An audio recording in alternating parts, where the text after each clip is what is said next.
Good morning, everyone. Welcome, and thank you for joining us here today. Nancy Sutley, Chair of the Council on Environmental Quality. And the reason we're here today is that in May, the Vice President asked the Council on Environmental Quality to work with key federal departments and agencies to come up with the best recommendations to increase the pace of energy retrofits in American homes and businesses and grow green job opportunities. The goal is to put Americans back to work in enterprises that upgrade America's buildings and increase their energy efficiency, reducing energy costs, cutting greenhouse gas emissions, and creating jobs. Over the past 4 months, we've worked closely with 11 departments and 6 White House offices to develop this Recovery Through Retrofit report. Working through this effort and with these agencies has allowed us to receive the perspective of a wide range of leaders throughout the federal government, some of whom are here today. While EPA Administrator Lisa Jackson could not join us today, I'd like to acknowledge all the work that she and her team have done. Under her leadership, the EPA has done a great job in getting their Recovery Act dollars to communities across the country. These investments are not only creating green jobs, but also making communities cleaner and healthier for their residents so that they can attract even more jobs and investments. When it comes to energy use in this country, the reality is that with almost 130 million homes in this country, they are responsible for more than 20% of our nation's carbon dioxide emissions, making them a significant contributor to global climate change. Retrofitting can reduce home energy use by up to 40% and lower greenhouse gas emissions, and not to mention save money. Home retrofitting helps reduce the load on our power plants, which help cut air pollution. And at the same time, retrofitting American homes enhances their values. Today, we are happy to report back with recommendations for action that will help achieve these goals. This report builds on the foundation laid in the Recovery Act to expand green jobs and business opportunities while saving energy and saving money. Beyond the Recovery Act, we want to make sure that the energy efficiency market will thrive for years to come. And to ensure implementation of the report's recommendations, we have established an ongoing energy retrofit working group under the Middle Class Task Force. This group is co-chaired by the Department of Energy, the Environmental Protection Agency, the Department of Housing and Urban Development, the Department of Labor, and the Department of Agriculture. The task force will track the progress of the report's recommendations and develop additional strategies to support home retrofitting, including recommendations for rental housing. The group will also operate as a single point of contact for implementation of this effort. Within 30 days, we'll submit an implementation plan to the Vice President and then report regularly on its progress. The working group will work to make sure that the Recovery Act investments are just the first step in creating a new market for energy retrofits in homes across the country. And now I'm very pleased and honored to introduce Vice President Biden, whose vision brought us together towards a single goal, and also he's been working very hard to improve the lives of middle-class Americans. Thank you. Thank you very much. Thank you all very much. Thank you, Nancy. Thank you. Thank you. Thank you, Nancy. And thank you for your good work. Ladies and gentlemen, Secretaries Chu, Solis, and Donovan are all here, and Karen Mills, our administrator, Carol Bronner's down there. As was pointed out, Lisa can't be here today. She's out doing God's work, as my mother would say. And we also have some people here that I just was given credit for the vision of this task force. I strongly supported it, but the guy who really had the vision for the task force was Andy Stern. Talked to us. Andy, it's good to see you, and good for you. You still have Carol Berger working with you, because I know we'll succeed now. But here's the deal, or Ann, I should say. I said Carol. I went to school with Carol Berger. I'm going to be relatively brief because the people who are running this program are the people I want you to hear from. And let me begin with an overarching statement here. One of the things that the President and I wanted to do when we took office was, sounds a little bit silly and trite, but to try to make government work better. Just make it work better. Not complicate it, just work better. And practically. And the great thing about the cabinet the president assembled, there's a whole bunch of real practical people, smart people and practical people. So when I asked them to undertake this responsibility, I've been here for 8 presidents, and there are a lot of great cabinet members in previous administrations. But it would have been like pushing a rope, I suspect, saying, by the way, I want all of you to get together, and would you all sit down, would you all come up with an answer to my question? But they did it. They did it. So the first thing I want to recognize is not only the hard work, but just the practical, simple cooperation that got us to this point, and hopefully are going to produce something that is really good for the American people here. When President Obama established the Middle Class Task Force and asked me to chair it, he had one goal in mind, and that was to ensure that as we move the economy from recession to recovery, and we are, and we will, and it was inevitable, it's going to happen, that when we come out of this recession, the middle class comes out better positioned than it has the last 2 times that's occurred. Comes out better positioned than it did during the dot-com bubble when things, before they burst, boomed. Come out better positioned after the real estate bubble when they were booming before the burst. Better positioned middle-class people. When we ran, it's a very simple proposition, sort of the governing proposition of our administration as it relates to the economy, is we will judge whether we succeeded. You will all judge, and you should judge us independently, whether we did well or not. But internally, Barack Obama and Joe Biden will judge success or failure based upon whether or not people aspiring in the middle class get a shot to get in, and people in it get to stay. That's the bottom line for us. And so that's the goal of this task force, and really that's the goal of the entire administration. And today, with the leadership of the men and women behind me, we're going to take another important step, I believe, in that direction. The report we're releasing today, called the Recovery Through Retrofit, is a blueprint for creating jobs while also building the economy for tomorrow. Now, I know you use those trite phrases all the time in politics, the economy for tomorrow, but it's a simple, basic proposition. I don't know anybody, left, right, center, Democrat, Republican, Independent, who thinks we can possibly lead the 21st century with the energy policy we have, with the education policy we have, with the healthcare policy we have. And what we try to do in the Recovery Act is lay down not the total foundation, but the building blocks for what will be a new economy. What is this new economy going to be built on? Not another bubble. What are the foundations? What are the piers upon which we built, like we did after World War II? It was built on solid, it was built on granite, it wasn't built on a bubble. So we're not just creating jobs for their own sake, we're trying to create jobs here as a cornerstone for the 21st century economy. We're creating jobs literally of the future. Jobs that will not be able to be easily exported. Jobs you can actually raise your family on.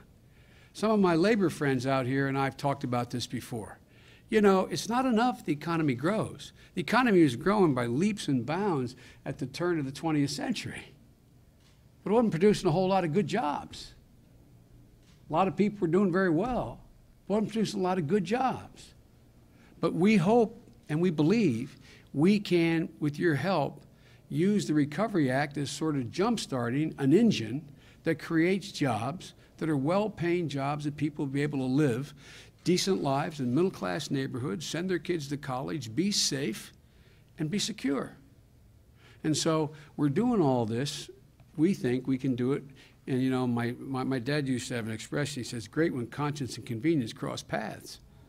Well, here's a place where conscience and convenience cross paths. We can better the environment, better the economy, better position ourselves to compete in the world, and create these jobs. And we're going to begin one of the tools to be used, not the only tool, is we're doing all this while reducing greenhouse gases and by stimulating private industry, virtually creating a new market for the most innovative companies in the United States to dive into. They're more than, as is pointed out, they're more than, Nancy, I think the number is 130 million homes.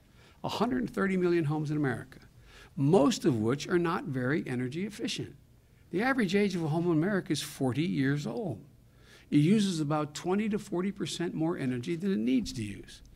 Tens of thousands of families in America are paying considerably extra on their energy bills to heat or air condition their homes because it leaks, it lacks insulation, the design is faulty. The average homeowner in America spends between $1,500 and $3,000, depending on where oil prices are going to go or gas prices go, but that's what we're talking about now, per year. And then you'd be able to save. You'd be able to save a significant amount of that money by retrofitting, fixing leaks, upgrading windows, insulating crawl spaces, attics, that can amount to somewhere at a minimum between $300 and $1,200 a year. You get payback real quick on these investments. By making that investment, making that investment costs money. And a lot of people are hurting today. So you got to have the money. You know the old expression, you got to have money to make money. Well, you know, you got to have money to invest in order to be able to save this money. And so what we're going to talk about here is combining all these elements. People don't make these investments now for a couple reasons. Number one, they don't know what they need. They don't know. I mean, you are a very sophisticated audience. But equally sophisticated audiences are not involved in government and politics. You ask them, what do you think your home needs in order to make it more efficient? Some of it's self-evident and obvious. You know, if the wind's whistling through the front door and through the windows, you know you need insulation. And most people don't understand exactly what they need and whether the investment they're going to make is worth the effort. So they don't make these investments because they don't know who to go to. They don't know who to call. They don't know who to call for retrofitting services, or if they get that information from a reliable source, they don't know how to finance the changes that are suggested.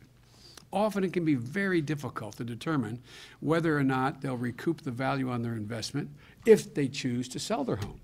You know, we all know, because we've all been through it, those of us who are over the age of 40, you know what, okay, if I make this investment in a swimming pool in the backyard, I'm not likely to get it back, but if I make an investment in new bathrooms or a kitchen, I get it back. We know generically those things. Most people don't know whether or not if they really made their home significantly more energy efficient, are they going to recoup the value? Are they going to get it back when they sell the home?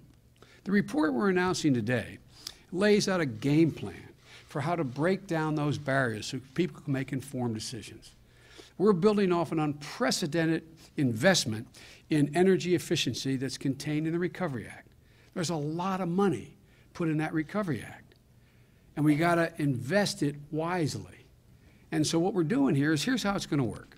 Number one, we're going to provide consumers a home performance label measure. And a measure, kind of like a gold star, you know, when you're a kid, you know, you got a good paper, you got a gold star on your paper in kindergarten. Well, it's a lot different here.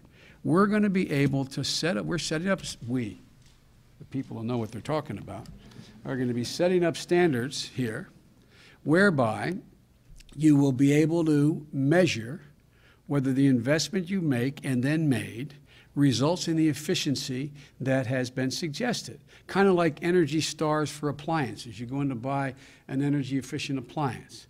Homeowners who are planning to invest in energy efficiency improvements will have a way to determine whether or not the energy savings and the increased home value is real.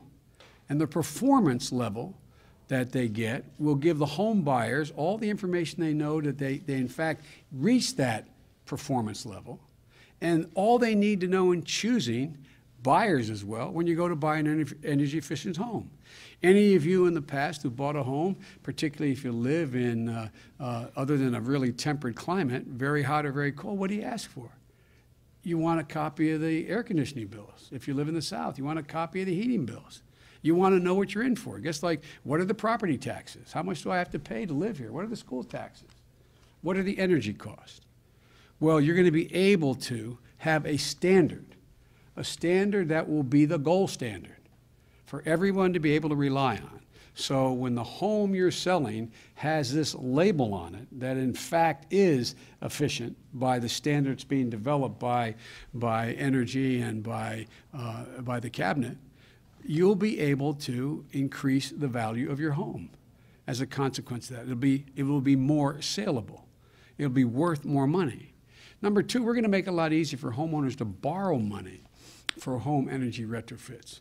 We're doing this by encouraging communities, and some are already doing this, by the way, without our help, as Nance can tell you. They've been ahead of the curve here. Communities and municipalities to give you the option to pay the expense of retrofitting your home, to pay it back in your property taxes. So let's say you got to go out there, and we're going to give them seed money, those who want to participate. And let's say you're paying $2,000 a year in property taxes, okay? I'm just make it easy. I wish it were that easy, but that easy. Well, and let's say in order you get this energy efficiency audit come in, using the standards that we set up, and they say if you do A, B, C, and D, you qualify, and what you got to do is you got to put in new windows. And the new windows, making it up, cost $10,000. Well, what you'll be able to do through a financing mechanism they use is borrow the $10,000 from that community or municipality if they choose to participate, and you'll pay it back in your property taxes. So instead of paying $2,000 back, it's like paying back the bank. The banks aren't lending the money now. You will be able to pay it back in your property tax. And the property tax will follow the home. So you sell the home, the person buying the home pays back that in there. And it's worth it to them to do it because the home is considerably more efficient. So we're going to spread the cost over a longer period of time. We're also making energy efficient mortgages widely available at lower interest rate so that homeowners who are retrofitting or buying a new home can add energy efficiency upgrade expenses to their home loans at the front end. That's when people usually make these judgments. That's when you usually make the decision whether you're going to, while you're borrowing the money in the mortgage, whether you're going to improve the heating system or you're going to lay down a new floor or you're going to add on whatever. And so Secretaries Chu and Donovan will be discussing all this in greater detail. The third thing we're going to do is we're going to advance a nationally recognized worker certification system so that consumers are confident that the retrofit outfit coming in, the guys and women doing the retrofit, are absolutely competent and will do the work completed and do it correctly and produce energy efficiency savings as advertised when the audit takes place. There's some great training models already in place, and we're going to work closely with labor and business to make a system like this work best for American families. Secretary Solis is going to speak about that. Look, the work is there. The work is there with 130 million homes in the United States, generating more than 20%, as Nancy said, of our nation's carbon dioxide emissions. There's plenty of work to go around. Small Business Administrator Mills will going to speak about the potential for small business entrepreneurs. When all is said and done, we'll create jobs that reduce home energy use by up to 40%, lower greenhouse gas emissions by up to 160 metric tons if this works out all the way through the system. By the way, that's equivalent to taking 30 million cars off the road. 30 million cars off the road. So there's a lot of ways we can deal with mileage standards that have nothing to do with mileage. Ladies and gentlemen, but the side benefit will be it will save families a combined $21 billion annually in their energy bills if we do this the right way, while lessening our demand for foreign oil and preserving the environment to leave our children and grandchildren something closer to what we inherited. Not bad for a day's work if we can get all this done. The Recovery Through Retrofit report lays out a plan agreed to by 11. Again, I'm going back to where I was before, by 11. I emphasize 11 different agencies and departments, including the Middle Class Task Force, with Nancy and her team making sure this all comes together. Again, Nancy, I want to thank you. And everyone here deserves credit for taking this on. A lot of times we don't get to highlight enough the way we're able to work together, the ways to coordinate among various departments, the ways that the government can truly be more responsive by coming together to serve in service of the greater good. And today we have that chance. Folks, this is what the Recovery Act was all about. It's about putting government in position where above all else we're creating jobs. This is not going to create 1 million jobs overnight. But if we get this thing off the ground, which I'm confident we will, This is going to create good pay. By the way, green jobs pay on average more than comparable jobs in the same, doing the same system and doing the same kind of work. And this is a way in which we can begin to rebuild this economy. You know, there's an awful lot of people hurting out there, an awful lot of people out of work. You know, some of you guys have heard me say this. My grandpop used to say, there's a suburb of Scranton called Manuka. He said, when the guy at Manuka is out of work, it's an economic slowdown. When your brother-in-law is out of work, it's a recession. When you're out of work, it's a depression. Well, it's a depression. It's a depression for millions of Americans through no fault of their own.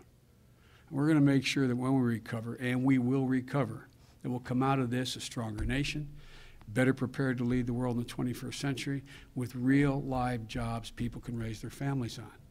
And now we're going to hear from a few cabinet secretaries about each of their roles in bringing about this significant program. I apologize for leaving. I am due out of country, and I'm on my way to Warsaw, Poland, and to Prague and a few other places to deal with another energy issue, national missile defense. But all kidding aside, I am really proud of this team. And I think what we're about to lay out for you in more detail holds a great deal of promise. And I know the people assembled here know a great deal about all of this. And we're going to need your help. We're going to need your help. We're going to need your input. And so thank you very much. And I think I'm supposed to, am I supposed to introduce you, Mr. Secretary, next? Ladies and gentlemen, Secretary Chu.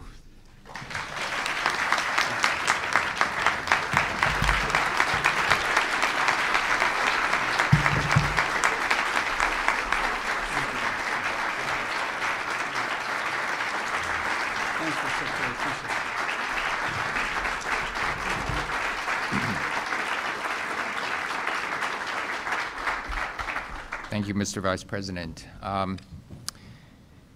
We're here to make a historic commitment to energy efficiency through the Recovery Act. And the Recovery Act is a chance to show, our chance to show that the energy efficiency really works. And so in the next several decades, I believe that energy efficiency is our most powerful tool for reducing our carbon emissions and reducing energy bills.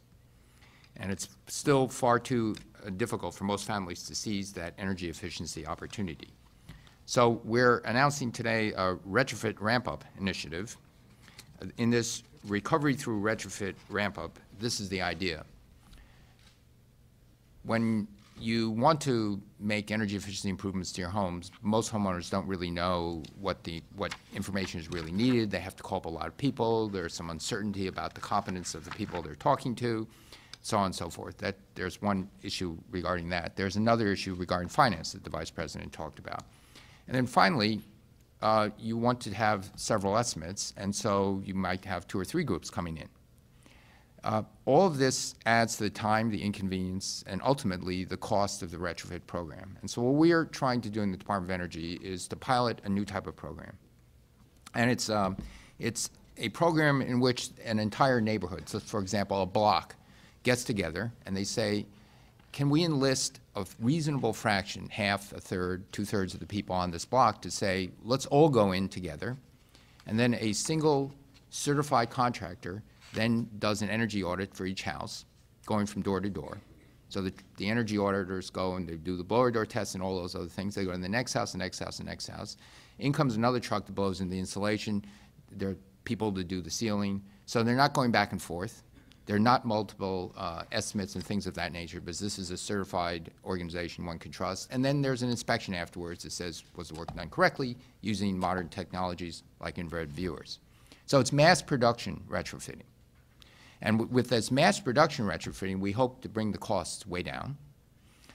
We hope to make this into a neighborhood block party so that people, truly neighborhood block organizations will go to door and as one possibility and say, wouldn't you like to do this? Because if we sign up out of a block of, let's say, let's make up a number, 30 people, 30 households. If we sign up 15, we get a certain discount. If we sign up 10, we get another discount. If we sign up 25, we get an even deeper discount. So in this way, we're going to be using this in order to drive down the costs, to actually make this a social event, and help get this in the consciousness of American people. The hope is, with programs that you're going to hear about, I presume from Secretary Donovan, on how to finance these things, for example, as the Vice President talked about, in putting it on your property taxes, the additional payment of this interest, which would be a mortgage-like interest rate, spread out over 20 years, would be less than the money you're saving from energy. So the homeowner will have, from a month, first no out-of-pocket expenses and a gain in their effective income. And so that, in addition to creating jobs that would stimulate the economy vis-a-vis the retrofit work, you also have homeowners now having more money in their pockets, which will go back into the economy. And so this is the idea of this. We hope it's self-sustaining. If you think about the weatherization program for low-income housing, it's $5 billion. If you assume an average cost of $5,000 for weatherizing a particular home, that does 1 million homes.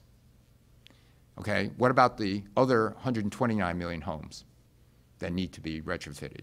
And so this is a way of getting something that's largely self-funded or totally self-funded that can actually sweep across the country. And there are additional programs we're now cooking up in terms of commercial buildings. But before I hand it over to Secretary Donovan, are you next? Secretary Solis? Whoever. I just wanted to point out that this program is the brainchild of Kathy Zoy, who's the Assistant Secretary of Energy Efficiency and Renewable Energy. She's over there. Wave your hand, Kathy.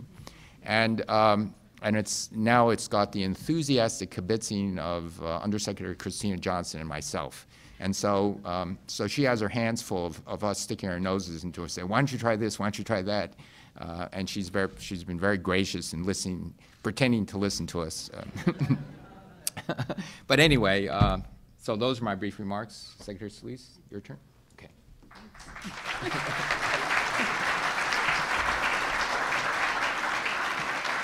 Good morning to all of you, and I also want to thank our Vice President Joe Biden for inviting us all here today and bringing us all together.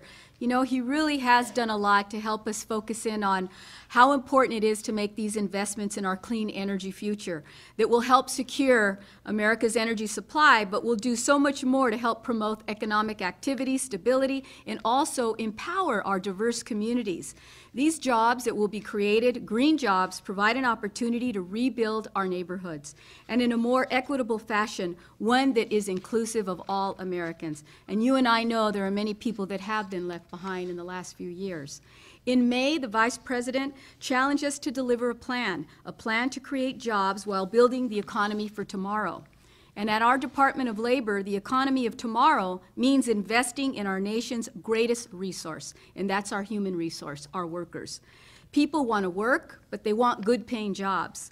Good jobs, in my opinion, are jobs that will support a family by increasing incomes and narrowing the wage gap, jobs that are safe and secure, and give people a voice at the workplace through the right to organize and to bargain collectively. Jobs that are sustainable, that export products and not paychecks, and jobs that will rebuild and restore a strong middle class.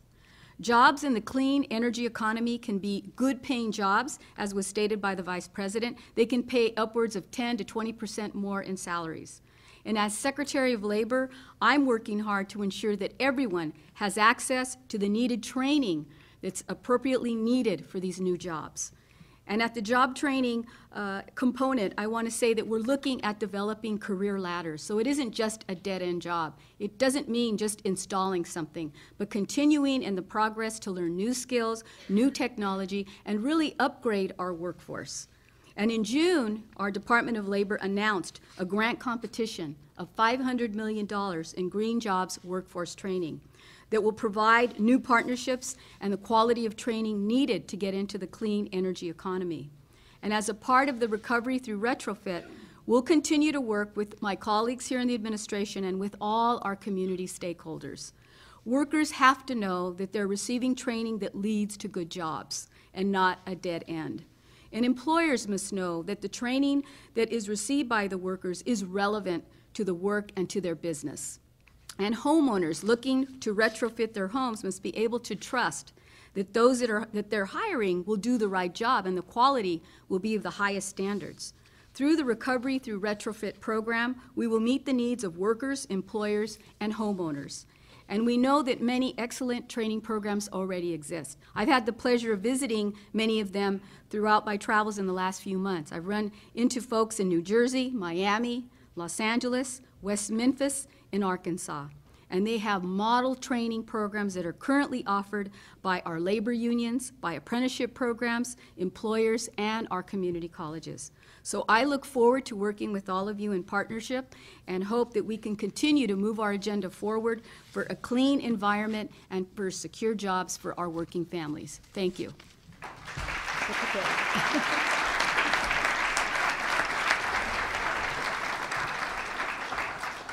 Thank you, Secretary Solis, all my colleagues here. Wonderful to be with you today. And I'm very happy that HUD has been able to play a very important role in this Recovery Through Retrofit initiative to address systemic barriers in our housing and financial markets that today limit the ability of property owners to make investments in residential energy efficiency. And I again want to thank also the leadership of the Vice President on this incredible work that's been done.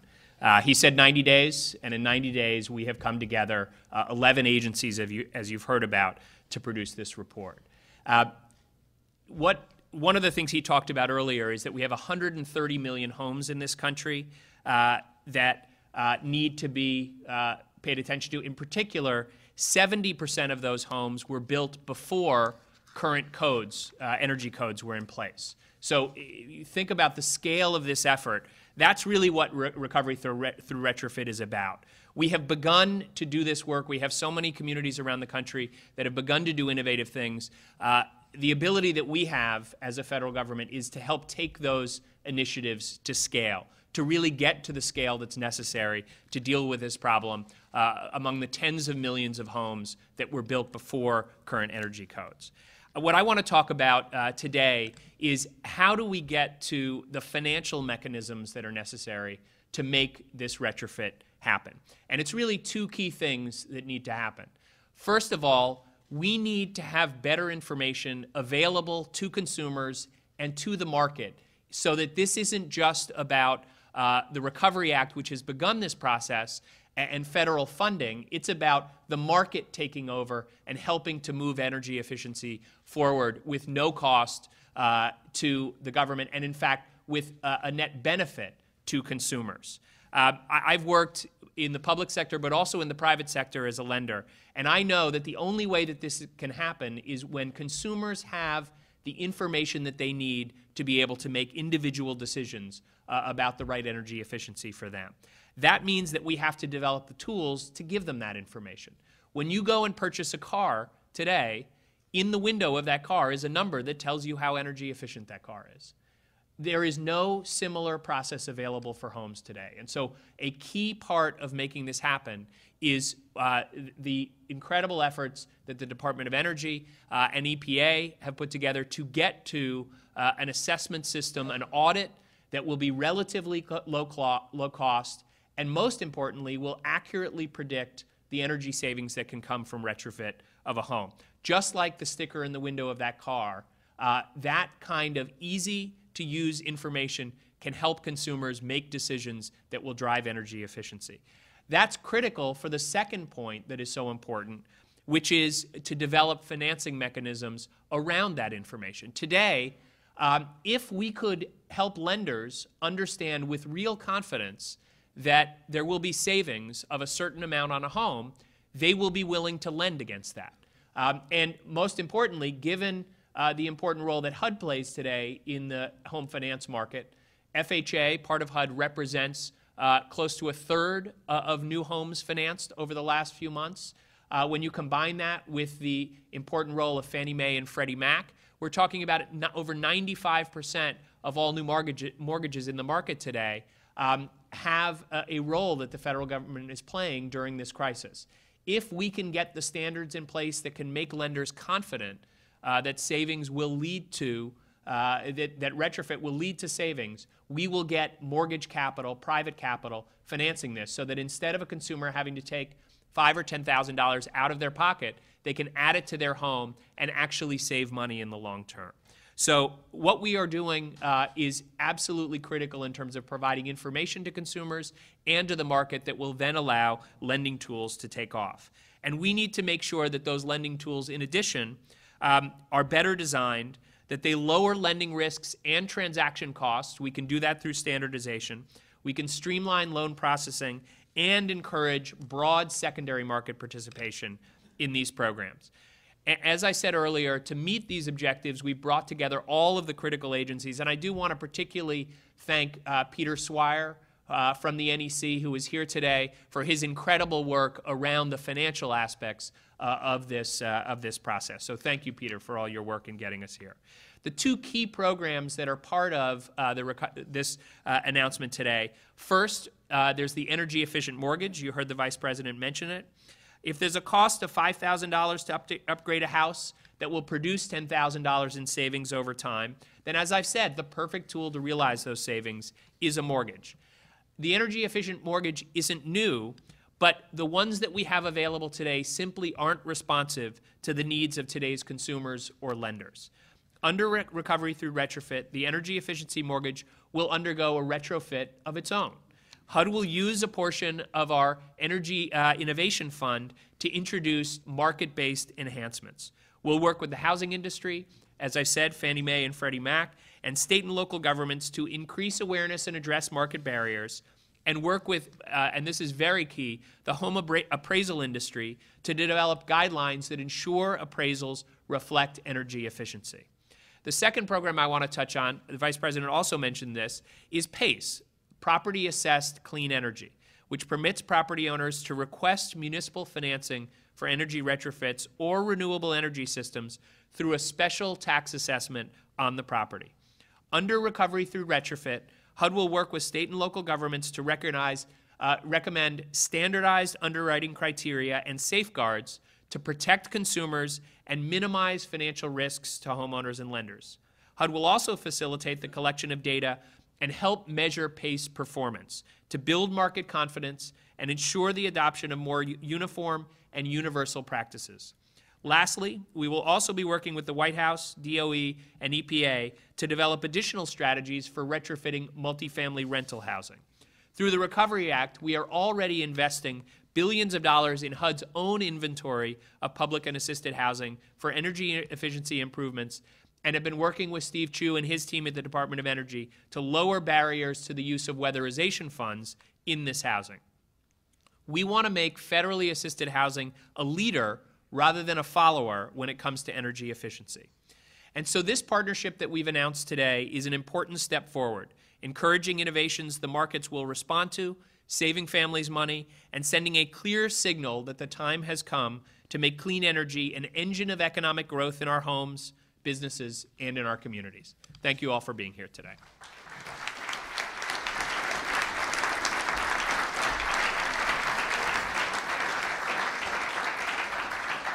Thank you, Secretary Donovan. Thank you all. I'd like to thank the Vice President as well as the whole team that's here.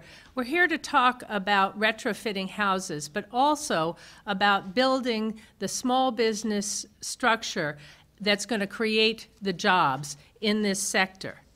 Today we know that half of Americans who work own or work for a small business.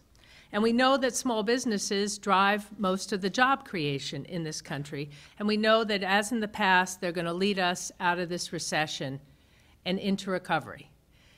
At the SBA, the Small Business Administration, we have had success in the Recovery Act in delivering over $12 billion in loan support to small businesses so that they can grow and take on more people and create more jobs. And we've also, with the stimulus, been able to put billions of dollars through federal contracts to small businesses. We're very pleased that a number of these small businesses have specialized in making our communities more energy efficient. We've already been able to approve millions of dollars to energy consulting firms, to firms that specialize in weatherization and green construction. Some use wind and solar to increase energy efficiency in homes and businesses. And we've helped a number of them go forward with our Recovery Act funds. Now, with this initiative, we are going to be able to help even more homeowners save money on energy bills and create good small businesses that create good-paying jobs in this green sector. A second thing that we do at the SBA is that we have over 14,000 affiliated counselors across the country working with entrepreneurs and small business owners. And in conjunction with Secretary Solis and the Department of Labor, we're going to be doing workforce development and also entrepreneur training in order to help small business owners find and understand the business opportunities in areas like retrofitting. We have over 68 offices, and all of our small business development centers and all of our SCORE counselors who offer this advice actually for free. We're going to let them know how the SBA can help them with training, finding workforce, finding the capital, so that they can lead the way. We expect that through this effort we will not only have more energy-saving homes, but that we'll have an entire sustainable supply chain of small businesses working in this area on into the future. I think this is a win-win for small businesses, for local communities, for homeowners, and it will create important good-paying jobs as we go forward into this recovery. Thank you very much all for being here and for being part of this effort.